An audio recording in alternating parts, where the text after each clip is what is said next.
بسم اللہ الرحمن الرحیم۔ السلام علیکم۔ آج کی بہت ہی پیاری ویڈیو مفید باتیں۔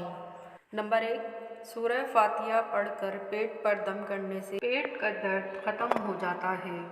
نمبر 2، اپنا سیدھا ہاتھ گال کے نیچے رکھ کر سونے سے ہارٹ اٹیک سے محفوظ رہتے ہیں۔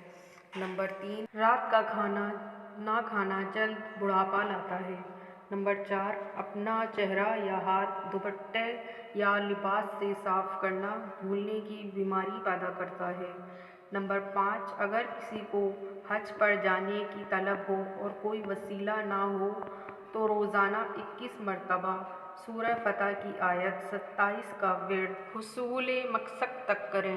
اگر ویڈیو پسند آئی ہو تو اس کو لائک کیجیے گا اور چینل کو سبسکرائب کیجیے گا۔ شکریہ۔